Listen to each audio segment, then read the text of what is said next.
أنفسنا ومن سيئات أعمالنا من يهده الله فلا مضل له ومن يضلل فلا هادي له أشهد أن لا إله إلا الله وحده لا شريك له وأشهد أن سيدنا محمدا عبده ورسوله لا puji syukur mari sama-sama kita panjatkan kepada Allah Subhanahu wa taala di mana pada hari ini Allah masih mengizinkan kita berjumpa, bersua dan bertatap muka bersama pada pengajian rutin di hari Selasa, yaitu pengajian kitab Minhajul Abidin, sebuah kitab karangan Imam Al-Ghazali yang hari ini kita jadikan patokan pedoman dalam menata hati, menggali ilmu tasawuf agar kita bisa kembali mensucikan ibadah kita sesuai dengan perintah Allah Subhanahu wa taala. Salawat dan salam mari selalu kita sajikan kepada Nabi Muhammad sallallahu alaihi wasallam, di mana sampai hari ini kita masih setia mengaji dan mengkaji hadis daripada beliau yang kita jadikan pedoman dalam kehidupan kita, terutama yang sudah disarikan daripada para ulama panutan kita, baik yang berada di Aceh maupun yang di Nusantara. Seperti hari ini kita belajar terjemahan kitab Minhajul Abidin berbahasa Melayu, artinya berbahasa yang memang kebanyakan kitab di Nusantara berbahasa Jawa atau Melayu seperti ini, jadi mudah dipahami dan dekat dengan rumpun bahasa Indonesia yang biasa kita gunakan sehari-hari.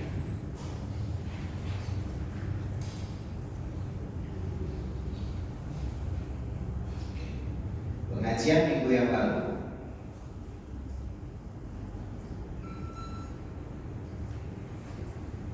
kita sudah bercerita tentang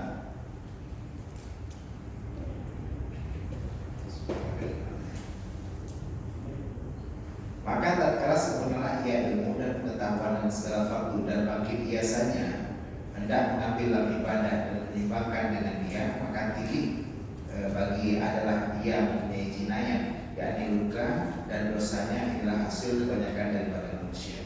Minggu lalu kita sudah bercerita tentang bagaimana saat kita sadar tentang esensi dari masing-masing ibadah, kita tahu kecacatan ataupun hal-hal yang kurang dari ibadah kita selama ini.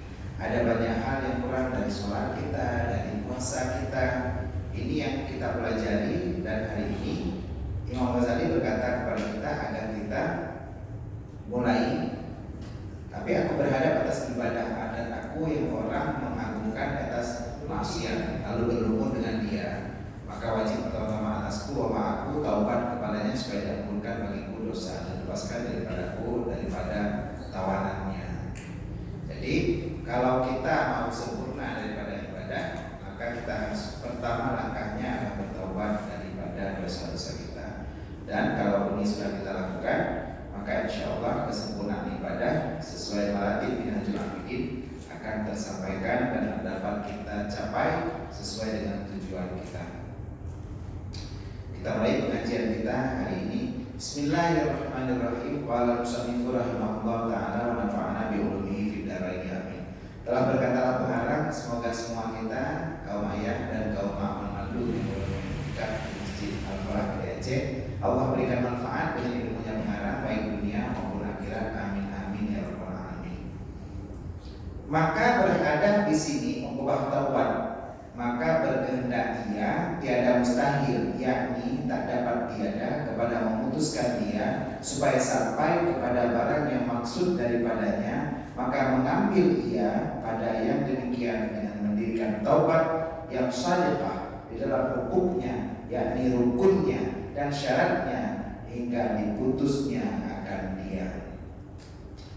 Tahapan kita saat mau menjalankan ibadah, tahapan pertama adalah kita harus berada pada titik nol, sama seperti kita mau mengisi minyak, dimulai dari nol ya. Jadi harus zero dulu, harus kosong dulu. Makanya mengubah pertama, tingkatan pertama daripada ibadah adalah taubat. Saat kita mau menjalankan ibadah, tetap dimulai dengan taubat. Makanya sebagian orang kadang-kadang pas mau sholat, astagfirullahaladzim astagfirullahaladzim. Ada waktu, ada kesempatan mulut kita berucap berkata astagfirullahaladzim. Tujuannya apa? Agar kita bersih, suci, kosong dulu dari dosa. Ukubah taubat ini ketika kita sudah lakukan, maka berkehendak kepada sesuatu yang tak dapat tiada, harus ada. Apa tingkatan daripada taubat? Yaitu memutuskan kepada dia supaya sampai kepada yang maksud. Kita harus pertama menyesal dari sesuatu yang sudah kita lakukan terlebih dahulu. Dulu kita ingat dosa-dosa kita, mungkin kita pernah ribut dengan tetangga, pernah salah dalam beribadah. Kita putuskan hal tersebut. Saat kita putuskan hal tersebut, hantai ulang hantai melakukan maka disinilah ukubah pertama dengan memutuskan dan bisa mendirikan taubat yang shaliqah, artinya taubat yang benar. Taubat yang benar itu terjadi apabila kita sudah memutuskan diri dari mata rantai kejahatan yang kita lakukan sebelumnya.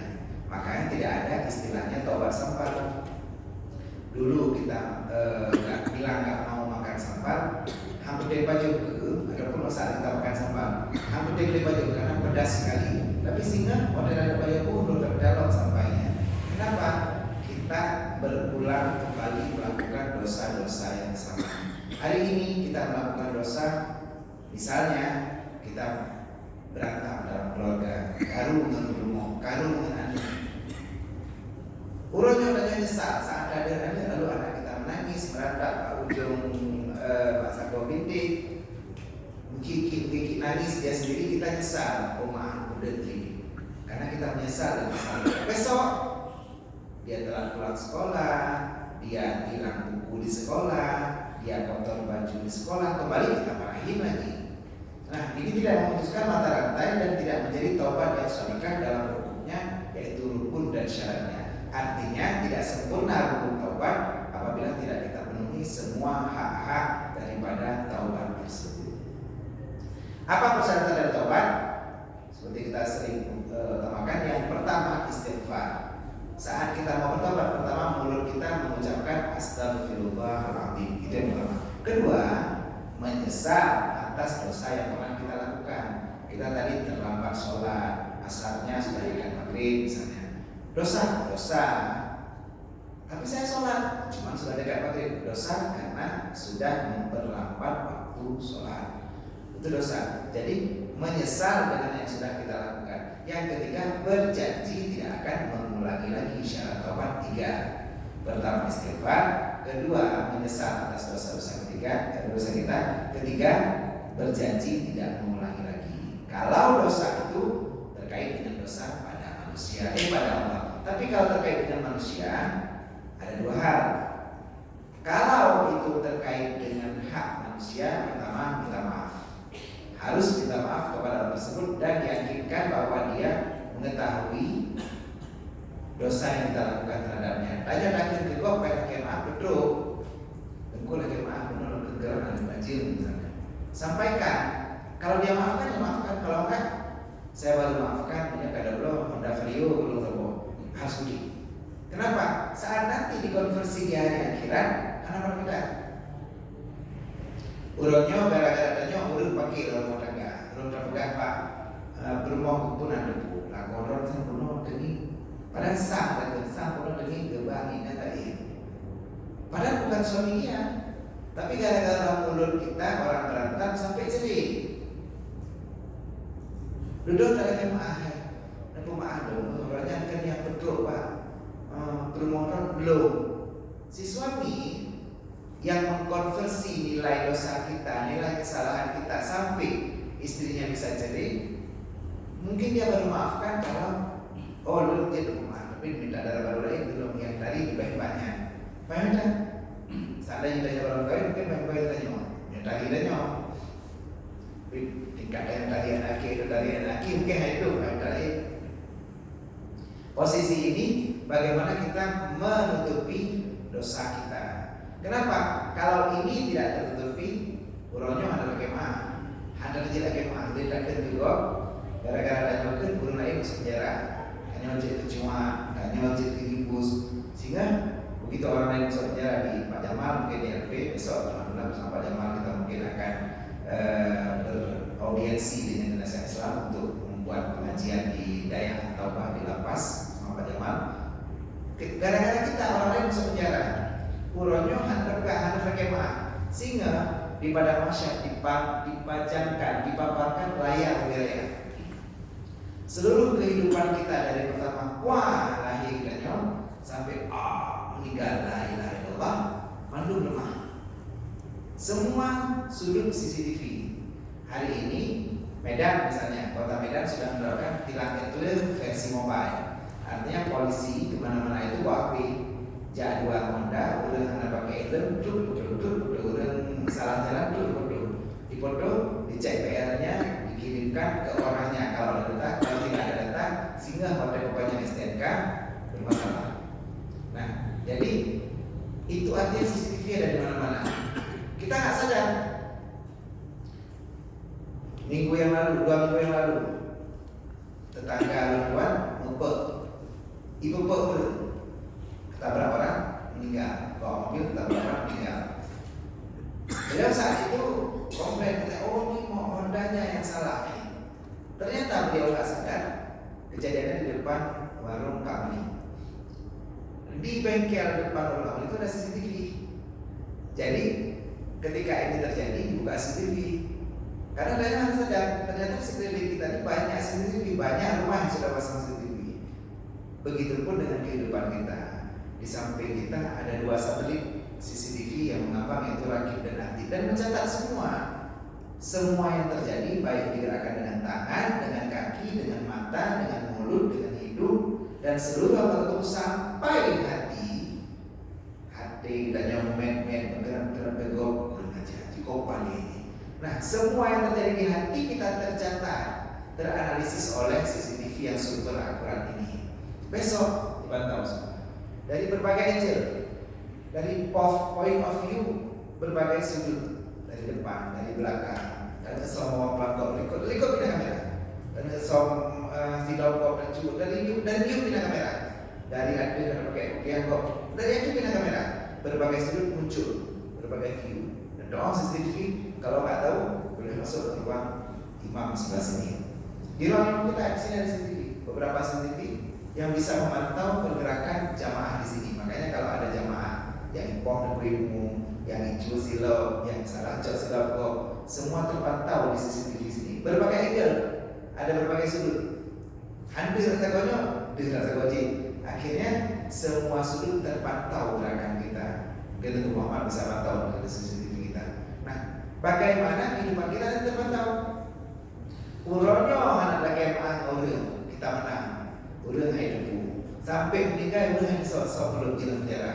Tapi begitu kita meninggal dan mau lalu yang siap-siap CCTV kita hadir, dan begitu CCTV kita hadir saat itu siapa yang teraniaya dengan orang ini semuanya dipanggil. Makanya siksaan terberat itu bukan neraka, tapi siksaan terberat adalah menunggu di padang mahsyar. Neraka memang berat, tapi menunggu adalah tabiat manusia yang paling membosankan. Bedanya gak masuk surga dulu sampai memaafkan semua kesalahan orang, nanti dia ada kata CCTV kok. Tapi bagi yang tanya kurang amal dan pre belum bedanya. Oh cukup pre dan puji mungkin naik belum sama belum orangnya. Bimbinglah jawab sembahyangnya. Nah, wujud naik bedanya dan pre bimbinglah jawab ibadah puasa orangnya. Kadang orangnya sering puasa, Senin Kamis, apalagi nanti kita hari Sabtu ini, hari Minggu sudah Tasyrik, hari Senin Asyura, hari kita Asyura dapat puasa double, artinya dapat puasa Senin dan juga dapat puasa Asyura. Selanjutnya hari Selasa, malam Selasa minggu depan kajian kita itu 11 kita sunat puasa karena supaya khilafah dengan Yahudi, beda dengan Yahudi 9, 10, 11 sunat. Habis itu 12, 13, 12 yang enggak, 13, 14, 15 sudah ayyamul bid lagi. 13, 14, 15 adalah sunnah puasa 3 hari di pertengahan bulan. Jadi bagi kita yang sering puasa bagus. Permasalahannya kalau kita puasa aja sembahyang jemur, lagi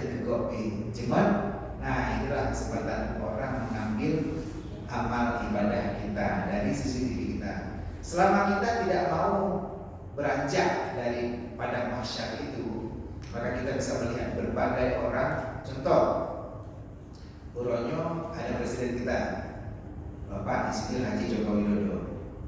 Berapa banyak orang Indonesia yang yakin doanya? Umat presiden itu nggak bagus. Padahal orang nya ubena urunnya manipulasi TV. Tingkat Bapak Jokowi mungkin dapat sahabat-sahabatnya, sahabat bayang kami. Nah, udah kejadian Pak Koran, nah udah kejadian Pak Medsos, kita komen adanya bibit paling. Padahal itu pun kejadian kita komen dengan jari kita, dislike, nah video kok nggak dislike. Nah ini juga nanti dipertanggungjawabkan. Seandainya kehidupan kita hanya di dunia, maka sungguh orang yang hidupnya merana, yang hidupnya miskin, yang hidupnya tidak punya apa-apa, mereka akan merasa kecewa. Tanya kasih dari mulut cik kasih, nenek dia sampai nenek-nenek buyut kita miskin. Saat kita angka kemiskinan turun, tapi turun ke anak cucu kita lagi. Turun tapi turun ke keturunan kita. Kita miskin, dan sedekah apa? Dan puput ibadah dan ijab umrah. Mungkin saya insyaAllah mudah-mudahan kalau ada kemungkinan bisa umrah bareng bulan September nantinya. Nah, ada yang umrah, ada uang. Kita hidup miskin, ibadah nggak maksimal. Bagaimana kita bisa mengejar pahala ibadah orang-orang kaya di akhirat? Akan sangat kecewa orang-orang miskin. Makanya ada yang namanya pada masyarakat, ada namanya pengadilan. Orang-orang teraniaya, orang-orang yang mazlum, mereka akan diberikan hak banding. Kalau di LP Pak Jamal, sebelum dimasukkan ke penjara ada pengadilan. Pengadilan itu diberikan hak mengajukan keberatan. Nah, kita semua yang hadir pada hari ini, mungkin dalam kehidupan kita pastinya sering merasakan ketidakadilan. Disinilah fungsinya Allah memberikan fadilah untuk orang yang merasakan dizalimi. Allah mengabulkan doa dari 3 macam orang. Yang pertama, orang yang berpuasa hingga dia berbuka. Yang kedua, orang yang sholat malam di sepertiga malam, Allah langsung kabulkan doanya. Yang ketiga, orang yang teraniaya. Orang yang teraniaya dikabulkan doa oleh Allah. Maka gunakan kesempatan ini untuk menentukan doa-doa yang hebat. Uronyo berlayar dengan ajak-ajak.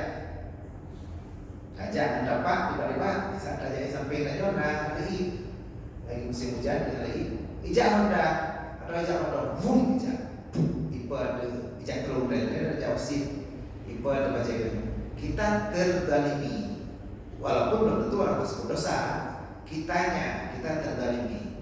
Mungkin langkah yang kita lakukan bisa tenang bunuh aja kamu bisa, ataupun kita berdoa karena kita terdalimi, ya Allah Nabi moto yang bunuh bupa iya dulu bunuh balik bisa dan doa kita dikabulkan bisa jadi karena doa orang teraniaya. Tapi kita berdosa saat menentukan doa-doa yang mengakibatkan keburukan untuk orang lain. Jadi bagaimana langkah kita saat itu? Lakukan doa yang terbaik yang kita bisa. Kenapa? Karena kekuatan doa kita sedang pada puncak level power tertinggi. Ijak Honda, ipa ini katanya, kita terakhir langsung doa, ya Allah, ya ijak rum, padahal emang ada masa ibu bawa lagi dulu, ya Allah lebih dompet 10 miliar ya Allah, boleh doa seperti itu. Kenapa? Karena doa kita sedang pada tahapan tinggi powernya, artinya cepat sekali dikabulkan. Gunakan kesempatan itu, ya Allah lebih ada belum lewat kuliah, lebih ada belum dapat sikulah dengan nilai yang bagus. Doalah terus yang bagus. Saat kita sedang terdalimi, sedang tersakiti, silakan gunakan doa-doa kita yang bagus. Mudah-mudahan ini bisa dikonversi. Makanya nantinya saat orang-orang di dunia ini yang teraniaya, akhirat pada masyarakat, di situ kita tepat berdepan menyerah. Uronyo nanya urun pek pada raja Pak Pengadilan lalu. Tapi sehingga Urang akhiran di situ tidak lagi. Urangnya tak pula Pak Maplang di pinggir jalan. Kalian nak saluk tiba-tiba sini gak ada cok semantu emang nauru yang cok. Kita nggak tahu siapa yang ambil karena nggak ada CCTV. Mantu berada baru hanaike mantu mana? Besok kejadian yang diputar CCTV siapa yang ambil? Kita lihat, kita bisa komplain ya Allah, izin saya post dulu videonya. Nyat bawa pelan dulu. Ilmu high class, hankubi bawa pelannya. Walaupun pada bapaknya meninggal, pada tanya, nyawa bapak pulin kamu meninggal.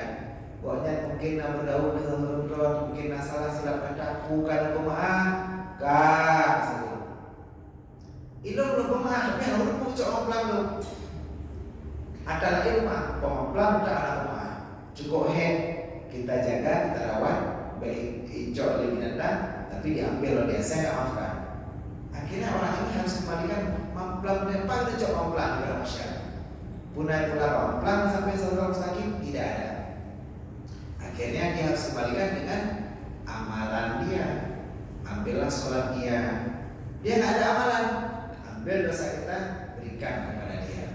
Sehingga jangan bangga hari ini danyo narida, ayo aku biar banyak danyo imum, dadangino, danyo dengku, semoga sangsangkan amalan cukup dengan sempat nada kubur juga kalkulasi paling hebat itu di akhirat. Allah sangat halus perhitungannya, halus datang.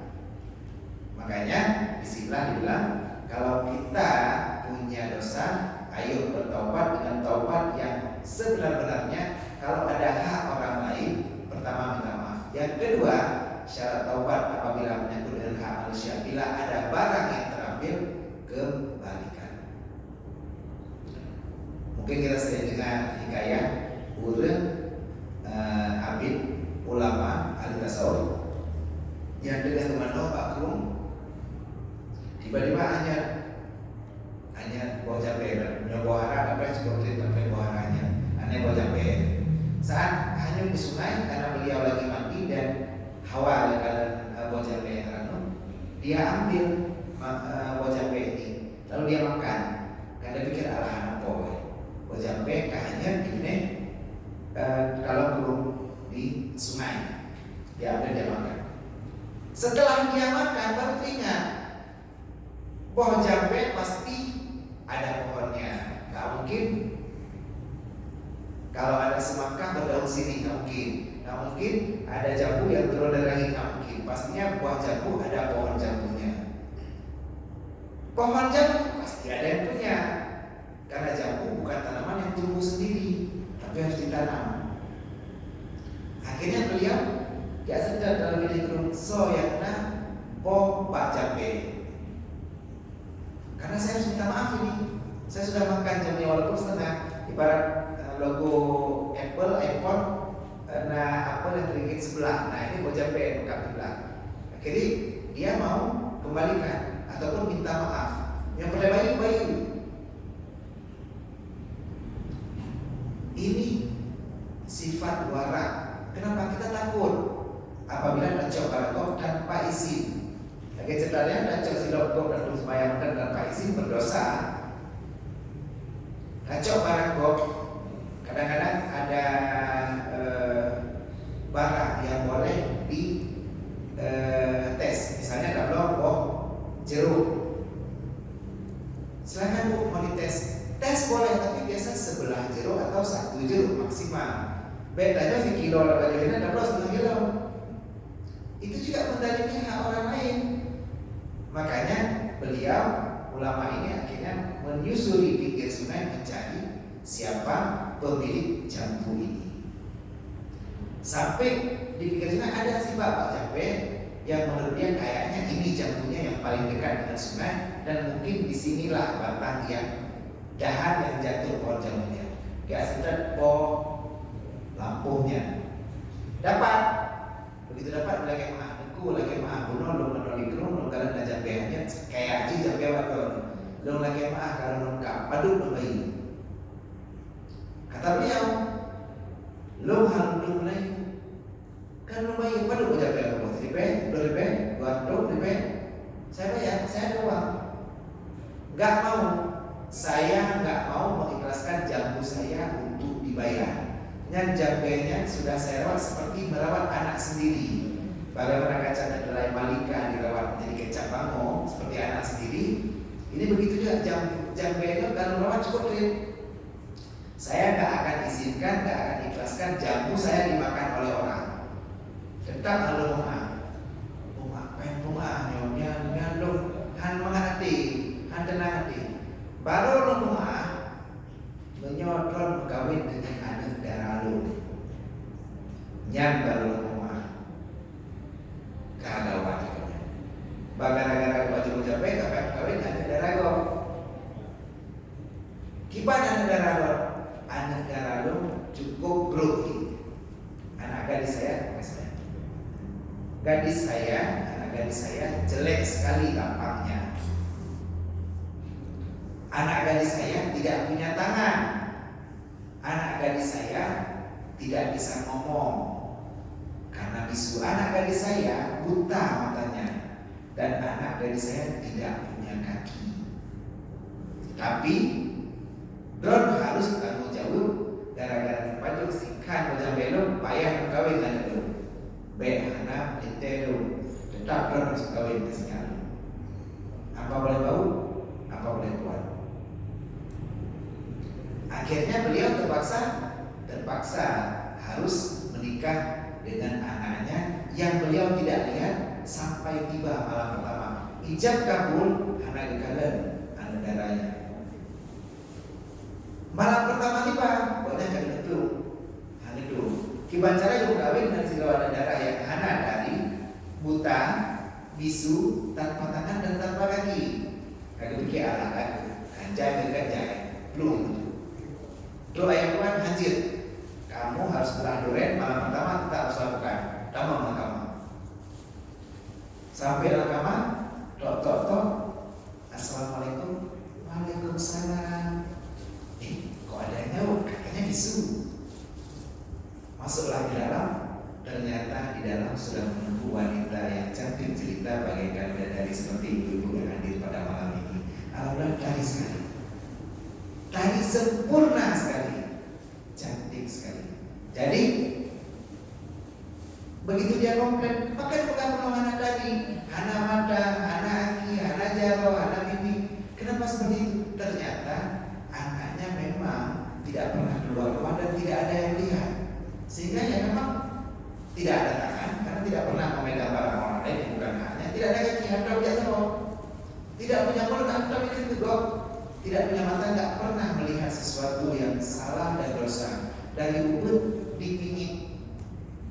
Dan inilah lebih kepada mulut yang mampu menjaga hati seperti dalam kitab Minhajul Abidin, yaitu mulut yang sampai payah dia ala kemah gara-gara roh baju sikan bocah be. Pada kita aja nah jangan roh molende anak. Nah roh kue di Muhammad, nah jatah dengan apa plastik kue codok. Nanti guru lagi. Nah kondisi ini bagaimana warah kita ini terjadi kalau kita pupuk dari sejak ini dengan nama ilmu tasawuf ini. Bagaimana ini bisa kejadian di kita kalau kita bisa menjaga diri dan menjaga akhlak kita dari awal. Jadi kalau dalam kitab ini dijelaskan bagaimana taubat sesuai dengan hak-haknya, ini rukunnya dan syaratnya. Rajaga mandu. Rajaga sampai apa yang masuk dalam mulut kita jaga dengan semua najis-najisnya.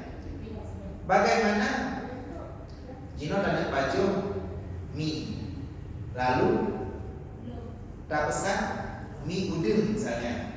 Lihat udangnya, lihat dagingnya, sudahkah disucikan sebelum dimasak? Kalau belum, dagingnya najis, udangnya najis, belanda najis. Oh najis dalam itu, krek. Apakah itu mensucikan? Iya, kalau semua bendanya yang di situ hilang. Artinya beda dan berbelai mentanaminya di dalam. Tak pesan Indomie pakai omano, atau pesan martabak telur. Boh manok itu dari abah manok, bukan dari punggung manok, bukan dari abah. Tapi punggung manok itu najis. Kenapa? Dari punggung itu juga tempat keluarnya tai ayam. Dan tai ayam seperti kita ketahui sesuatu yang pastinya tidak enak. Makanya Indomie ada rasa ayam bawang, ada rasa kari ayam, ada rasa kaldu ayam, tapi tidak ada Indomie rasa tai ayam karena tai ayam tidak enak. Nah, tai ayam itu dari punggung manok. Boh manok juga dari punggung manok. Saat itu pun nahira punggung, nahira manoknya kan ada. Dari punggung yang ciri duit ini boh manok, artinya boh manok itu hukumnya najis. Saat boh manok hukumnya najis, watai gini pro di dalam pegat martabak atau pegat mie, najisnya mungkin sudah kering, tapi cairannya keluar membasahi kulit telur. Duda urut cara boh manok anak kena kulit boh manok. Makanya boh manoknya harus disucikan dulu, dicuci dengan air mengalir dulu sebelum dimasak. Tanpa jauh sih yang laganya, jauh goreng dengan boh manok. Tak kalau urut bukan goreng, boh manok apa itu dulu? Boh manok itu dulu tak ada tempat boh manok anda berarti hendak suci. Kenapa? Mungkin dia kira kebedu dalam kecuali kebedu ada raknya langsung. Sudah terasa ada kemungkinan sudah dicuci. Tapi kalau anda kebetulan ada tak boh manoknya pasti tidak dicuci. Urut mengkat langsung kebetulan lagi kan. Tak pesan boh guguring dengan boh manok, tapi boh manoknya tidak disucikan, makanan yang kita makan makanan najis. Haram dikonsumsi. Kulu min thayyibati ma razaqnakum, makanan dari yang baik-baik yang direzekikan kepada kamu. Bukan hanya peng hadu udah jauh lah. Dapat nasi goreng telurnya tidak suci. Martabak telurnya tidak suci. Mie udangnya tidak suci. Yang kita makan bukan thayyibat juga. Jadi apa? Jadi juga mengundang daripada api neraka juga. Karena makanan kita bukan makanan yang suci, makanan yang najis. Dan makanan najis haram dimakan. Tingkatannya nama darah gua Hanada suci, najis, haram juga. HP, imat ya, main game. Anda mintanya ada hidoi, ada kaso mandang i, bapak jarang mandang iman HP dia i, tanda serah, aku adalah HP. Akhirnya HP dapat cerita lagi, sembahyang kita apa kabar? Kabar baik? Bukan, kabar bau, bukan kabar baik. Kenapa? Soal kita asal, kita bawa benda bernajis. Ada sebagian ulama yang memberikan cap jempol seperti ini, cap jempol darah di kitab Zuriat Nabi juga. Kitabnya bagus, mungkin bagus untuk tata cara ibadah, tapi ini tidak bisa dibawa ke tempat sholat. Kenapa? Darah tetap najis walaupun dari Zuriat Subah. Kalau darah Subah baru ada itibar, ada yang bilang tidak najis seperti darah bekam Subah. Jadi kesimpulan pengajian kita hari ini, bagaimana saat kita mencapai ukubah pertama, langkah pertama daripada bertaubat, yaitu melaksanakan taubat sesuai dengan hak dan rukun dan syaratnya hingga kita mencapai kesempurnaan taubat. Tidak sempurna ibadah sebelum dimulai dengan taubat yang sempurna. Semoga menginspirasi dan memotivasi kita semua yang hadir pada hari ini dan memberi manfaat pada kehidupan kita. Baik, sudah tiba waktu Isya, kita bacakan Fatihah dari kita semua, niatkan yang terbaik untuk kehidupan kita baik dunia maupun akhirat, hadiahkan untuk orang tercinta yang ada bersama kita.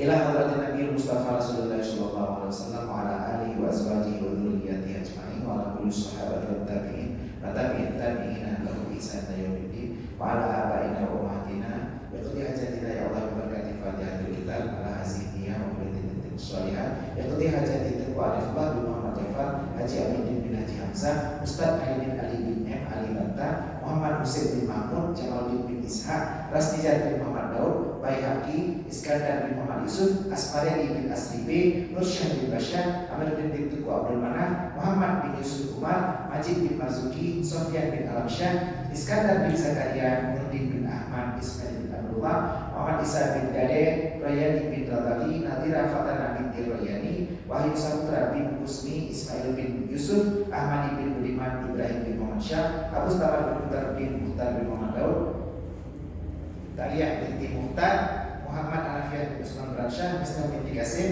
Halimah bin Ali binti Ali Basyah, Maisarah binti Ebrus bin Qasim, Asmanizar binti Hasbalah, Umi Salamah binti Hanafiah, Nurhayati binti Muhammadiyah, Rosmaini binti Ismail, Marwati binti Muhammad Yunus, Putri Syawni Abdillah binti Abdul bin Kantina binti Abdullah, Ikuti Hajatin Nabi Barakati Fatihatil Kitab, Ala hazihi niyya wa kulli niyatin sholihah, Ajma'in al-Fatihah.